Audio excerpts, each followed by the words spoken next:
नमस्कार my dear students, welcome back to Goenka maths study my lovely boys. बेटा आज हम अपनी इस क्लास में बेटा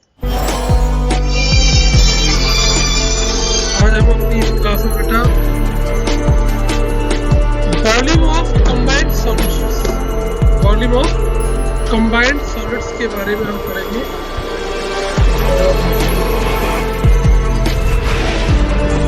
क्योंकि 9th क्लास में हमने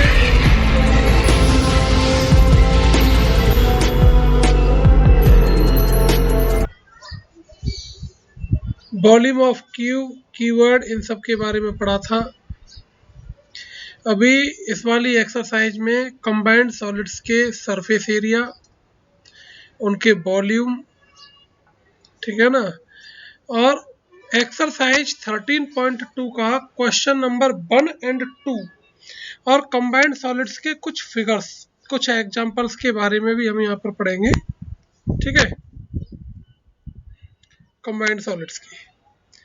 तो सभी भैया बड़े ध्यानपूर्वक तरीके से अपने पास में आप अपना कॉपी पेन लेकर के आप लोग बैठिएगा। ठीक है भाई, आप अपने कॉपी पेन लेकर के बैठिए, जिससे कि जो भी चीज़ आपको बताई जाए, जो भी एक्स्ट्रा क्वेश्चंस एग्जाम्पल के फॉर्मेट में हम आपको बता रहे हैं, उनको आप नोट करिए, जिससे कि आपके पास एक क्वेश्चन बैंक बन जाए। जब आप एग्जाम देने वाले हों, एग्जाम से पहले की जो आपकी प्रिपरेशन होती है, उस समय पर आपको गोयंका मैथ्स स्टडी की इस वीडियो को देखने की आवश्यकता न पड़े, केवल क्वेश्चन समझने की ज़रूरत पड़े। आपके पास एक क्वेश्चन बैंक जब बन जाएगी, प्रिपेयर हो जाएगी आपकी क्वेश्चन बैंक, तो वो आपके बहुत बड़े बेनिफिशियल का काम करेगी। चलिए देखिए, मैं यहाँ पर सीधे, क्योंकि आपको फॉर्मूला तो मैं इससे पहली वाली वीडियोज में, इससे पहली वाली वीडियो में मैं आपको ऑलरेडी करा चुका हूँ फार्मूलाज को सभी को। इसमें तो हम सीधे सीधे एग्जांपल्स के थ्रू पढ़ेंगे कि भाई किस प्रकार का क्वेश्चन आता है। एक्सरसाइज 13.1 आपने सॉल्व की ही है, ठीक है ना। इससे जस्ट पहले वाली वीडियो में, अभी 13.2 में आपको करने का क्या है, तो यहाँ पर जो कंबाइंड सॉलिड्स हैं उनके सरफेस एरियाज और वॉल्यूम्स, इनको हम लोग पढ़ेंगे। तो देखिए, a juice seller was serving his customers using glasses as shown in the figure. देखिए, ये इस क्वेश्चन में फिगर आपको यहाँ पर ये दिया हुआ है, ये आप देखिएगा, ये फिगर यहाँ पर दिया हुआ है, ठीक है।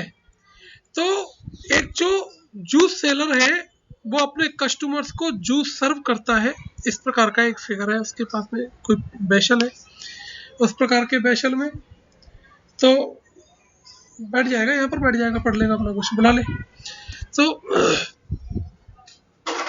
ठीक है ना। The inner diameter of the cylinder glass, the inner diameter of the cylindrical glass was 5 centimetre.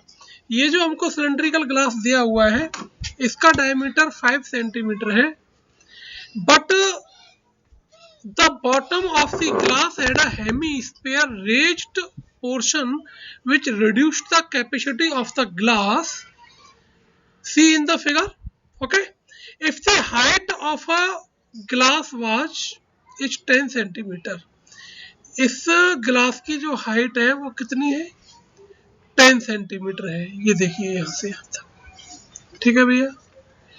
अब उसका जो ग्लास है उसमें नीचे से ये हेमीस्फेरिकल, जिनके यहाँ दूध का काम होता है, उन्होंने देखा होगा कि जो दूध का लीटर होता है, कुछ लोग जो है, इसको कोई अन्यथा नहीं लेना, कोई भी भैया जिनके यहाँ दूध का काम होता हो, तो कुछ जो बेईमान टाइप के दूधिये होते हैं वो अपने लीटर में नीचे से गड्ढा कर लेते हैं, तो वो हेमीस्फेरिकल हो जाता है। तो उससे क्या होता है कि जिस कस्टमर को दूध दिया जा रहा है वो कम दिया जाता है, फिर कम पहुंचेगा, क्योंकि नीचे तो उसमें अंदर घुस गया, तो उसकी कैपेसिटी कम हो गई, वॉल्यूम उसमें से हेमीस्फेरिकल जितना सरफेस बन जाएगा उसका वॉल्यूम कम हो जाता है, ठीक है। तो देखिए, इसकी टोटल हाइट कितनी थी भाई, बाहर से तो हमें 10 सेंटीमीटर दिखाई दे रही है, लेकिन अब क्योंकि हेमीस्फीयर का सिलेंडर का जो डायमीटर है वो 5 है, तो इसकी रेडियस कितनी हो गई भैया, 2.5 हो गई। रेडियस कितनी हो गई, ये 2.5, ये जो 2.5 रेडियस है ये हेमीस्फीयर की और सिलेंडर की दोनों की एक कंबाइंड रेडियस है। कैसी रेडियस है भैया? ये कंबाइंड रेडियस है, ठीक है। अब चलिए, the capacity of the glass, ठीक है, विच रिड्यूस तक, मैंने कहा ना कैपेसिटी ऑफ द ग्लास को रिड्यूस कर देती है। If the height of the glass was 10 centimetre, find the apparent capacity of the glass and its actual capacity. एक तो आपको एक्चुअल कैपेसिटी बतानी है, तो एक्चुअल कैपेसिटी क्या होगी इसकी? पाई आर स्क्वायर एच हो गई एक्चुअल कैपेसिटी। तो एक्चुअल कैपेसिटी तो इसकी पाई आर स्क्वायर एच हो गई। अब इस समय जो रिसेंट में बची है वो वाली कैपेसिटी कितनी बची है, उसमें से आप क्या करेंगे भाई, ये जो हेमीस्फीयर है इसके वॉल्यूम को माइनस कर देंगे। वॉल्यूम ऑफ सिलेंडर में से वॉल्यूम ऑफ हेमीस्फीयर को हम माइनस कर देंगे, तो वो apparent capacity of the glass हो जाएगी। फिलहाल कंडीशन में ग्लास जिस कंडीशन में एपरेंट हो रहा है उस फॉर्मेट की उसकी कैपेसिटी निकल करके आ जाएगी। That's all. क्वेश्चन में आपको पाई की वैल्यू 3.14 दिया है। पैसे भी मैं आपको हर अपनी वीडियो में बताता हूं कि यदि आर या एच की वैल्यू 7 से कट रही है तो आप पाई की वैल्यू 22/7 यूज करनी है। अगर नहीं कट रही तो फिर आप वहां पर पाई की वैल्यू 3.14 ही यूज करेंगे। क्वेश्चन में गिवन है या नहीं है। It is not compulsory that value of pi has given in the question. Okay, next example is present on your screen.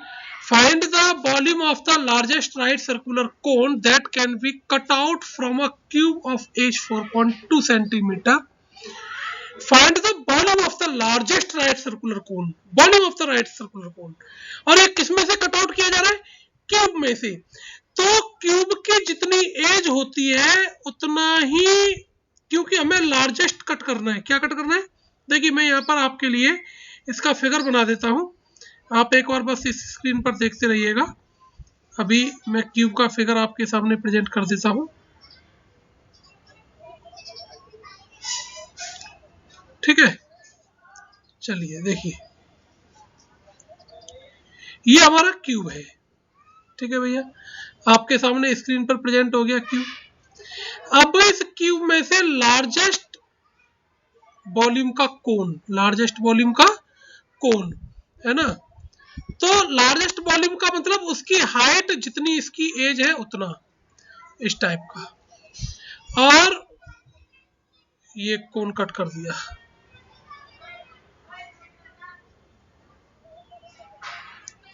इस टाइप से हमने ये कोन इसमें से कट कर लिया है। तो इस कोन का जो डायमीटर होगा वो जितनी इस कोन की, इस क्यूब की एज होगी उतना इस कोन का डायमीटर होगा, और कोन की जो हाइट होगी वो भी इसकी एज के इक्वल होगी, क्योंकि बात लार्जेस्ट की हो रही है। किसकी बात हो रही है? लार्जेस्ट, यानी टॉप को भी टच करेगा, बॉटम को टच करेगा और साइड्स को भी टच करेगा। क्लियर है? तो देखिए, height of the cone, edge of the cube 4.2 centimetre, diameter of the cone, edge of the cube 4.2 centimetre. So radius of the cone क्या हो गया हमारा? 2.1 सेंटीमीटर। वॉल्यूम पूछा है आपसे 1/3 pi r square h, value put कर देंगे। अब देखिए, आर की वैल्यू 2.1, एच की वैल्यू 4.2, दोनों ही 7 से कट हो रही है, तो यहाँ पर हम क्या यूज करेंगे? पाई की वैल्यू 22/7। कहीं कुछ ज्यादा इतना कंफ्यूजन है ही। चलिए नेक्स्ट क्वेश्चन आपके सामने आपकी स्क्रीन पर प्रेजेंट है। मैं थोड़ा सा जल्दी में भागता हूँ, कुछ भैयाओं का ऐसा कहना है, कोई दिक्कत नहीं, आपको वीडियो का पीडीएफ भी, और क्योंकि ये वीडियो YouTube पर डाल दी जाती है तो इसलिए आपको बाद में भी समझने में इसमें आसानी रहती है। अभी फिलहाल आपको करना क्या होता है, केवल क्वेश्चन को समझना। आप चाहो तो इस वाले फिगर को आप रिप्रेजेंट अपनी कॉपी पर बना सकते हो, ठीक है भाई, मैंने आपके सामने दोबारा से रिप्रेजेंट कर दिया है। आप चाहो तो इस फिगर को बना लीजिए आप अपनी कॉपी पर, तो आपकी समझ में ये आ जाएगा कि हाँ भाई इस प्रकार से कोन को क्यूब में से कट आउट किया गया है, ठीक है। क्लियर है? चलिए अब देखिए example number 5। Find the number of plates of diameter 1.5 centimetre and 0.2 centimetre. देखिए प्लेट्स इस टाइप से, ये मेरे हाथ में है, तो ये सर्कुलर प्लेट है। अब इस प्रकार की प्लेट्स एक दूसरे के ऊपर प्लेट्स को रख देंगे तो जो शेप बनेगी वो सिलेंड्रिकल बन जाएगी। क्या बन जाएगी? सिलेंड्रिकल, है ना। और इसका जितना डायमीटर होगा उतना ही उस सिलेंडर का डायमीटर होगा। अब क्योंकि एक प्लेट की थिकनेस 0.2 दे रखी है, एक प्लेट की थिकनेस आपको 0.2 दे रखी है, तो वो एक प्लेट की हाइट हो गई, एक प्लेट की हाइट। अब यहां पर आपको देखिए क्या कर रहा है, 0.2 सेंटीमीटर से, ठीक है ना। That can be fitted completely inside a right circular cylinder of height 10 centimetre and diameter 4.5 centimetre. अब उन सभी प्लेट्स को किस में डाल दिया गया है? एक सिलेंडर में डाल दिया गया है। तो बताइए कि कितनी प्लेट्स उसमें फिट हो सकती है। Find the number of the plates, कितनी प्लेट्स उस सिलेंडर में आ सकती हैं, है ना। तो सिलेंडर में कितनी प्लेट्स आ जाएंगी? एकदम से फिट करने की बात कर रहा है, तो let there are n plates, there are n plates, तो volume of n plates equal to volume of cylinder. तो जो प्लेट होती है ना, प्लेट होती है वो सिलेंड्रिकल हो जाती है। कैसी हो जाती है? सिलेंड्रिकल। जब किसी सर्कल में थिकनेस हो गई, एक बात ध्यान में रख लीजिए, आप अपने माइंड में सेटअप कर लीजिए, किसी भी सर्कल में यदि थिकनेस हो गई तो समझ जाइए कि फिर वो सिलेंडर बन गया। सर्कल में थिकनेस होने का मतलब है सिलेंडर बन जाना। सर्कल में थिकनेस होने का मतलब क्या है? सिलेंडर बन जाना। ठीक है भैया, चलिए तो देखिए अब आपको करना क्या है। एक तरीका तो यह है कि भाई आप पहले सिलेंडर का वॉल्यूम निकाल लीजिए और उसमें एक प्लेट का वॉल्यूम का डिवाइडेशन कर दीजिए, तो नंबर ऑफ प्लेट्स आ जाएंगी। वही ज्यादा बेटर प्रोसेस है। वॉल्यूम ऑफ सिलेंडर हमने निकाल लिया πr²h। अब क्योंकि देखो सिलेंडर भी सिलेंड्रिकल तो है, लेकिन जो प्लेट है वो भी सिलेंड्रिकल है और आपको वॉल्यूम को डिवाइड करना है, तो यहाँ आपको पाई की वैल्यू पुट करने की जरूरत नहीं है, क्योंकि जब डिवाइड करेंगे तो पाई से पाई कट हो जाएगा। ये थोड़ी सी जो बुद्धिजीवी बच्चे होते हैं, थोड़े से हमसे ज्यादा होशियार कैटेगरी के जो बच्चे होते हैं, ये उनके लिए ये ऐसी ट्रिक होती है। ठीक है भैया, हम जैसा गंवार व्यक्ति तो नहीं कर सकता, लेकिन होशियार बच्चे जरूर ऐसा काम कर सकते हैं कि पाई की वैल्यू को पुट करने की जरूरत नहीं है। पता चला कि आपने पाई की वैल्यू यहाँ पुट की, कैलकुलेशन किया, फिर यहाँ पर भी पुट की, कैलकुलेशन किया, फिर डिवाइड कर रहे हैं, तो बहुत लेंथी प्रोसेस हो जाती है।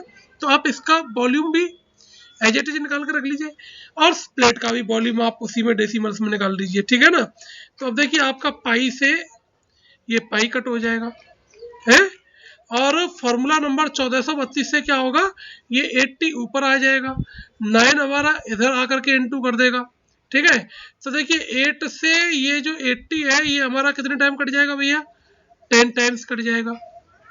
ठीक है, और 9 से इसको हम कट कर देंगे और 10 इधर जाकर के इनटू कर देगा, that is the answer, number of plates आ जाएंगी। नेक्स्ट एग्जांपल आपके सामने प्रेजेंट है। If the total surface area of a solid hemisphere is 462, find the volume. तो देखिए वॉल्यूम फाइंड आउट करने के लिए स्फीयर के वॉल्यूम के लिए क्या चाहिए? आर चाहिए। आर क्वेश्चन में गिवन नहीं है, okay, but for find the value of R in this question, hemisphere total surface area is given, and we know that for hemisphere curved surface area and total surface area are different, and in this question it is clear cut that it is the total surface area is 462. So we compare the value of 462 by the formula of total surface area means yani 3 pi r square, and put the value of pi 22/7, we can find the radius r, and after solving this situation we get r equals to 7 and apply the volume of hemisphere equals to 2/3 pi r cube, 2/3 pi r cube. Okay, so put the value of pi and also the r. Example next present on your screen. A solid metallic sphere of diameter 8 meter is melted. Look, melt and recasting, melt and recasting. If we melt any one object and recast it into the other shape, geometrical shape, then the volume of both shapes are equal. Okay, now you can understand this situation by this example. मेरे पास देखिए ये मेरा cell phone है, ठीक है, ये कैसी shape में भैया, क्यूबॉइडिकल में है। अभी हम क्या करें कि भाई इसको अगर हम मेल्ट करके और इसका एक बॉल बना दें प्लास्टिक का, तो जितना इसका वेट है उतना ही वेट उस बॉल का भी होगा। अभी ये शेप में किसमें है, क्यूबॉइड में। बॉल कैसी शेप हो गई, स्फेरिकल हो गई, स्फेरिकल हो गई ना। तो बेस मास में दोनों के में कोई डिफरेंट नहीं आया, क्योंकि सेम मेटल है तो डेंसिटी सेम है। जब वेट में कोई कमी नहीं है, डेंसिटी सेम है, तो volume will be same.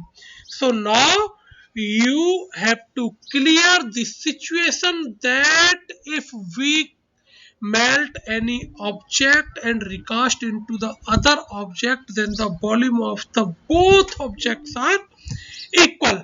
Okay, now see the question. A solid metallic sphere of diameter this 8 meter is melted and drawn into cylindrical wire. There is the specific name of wire. If not, in this question it is not given that it is cylindrical, then it is understand common sense की बात है कि भाई जितने भी wires होते हैं वो सभी सिलेंड्रिकल होते हैं, ठीक है।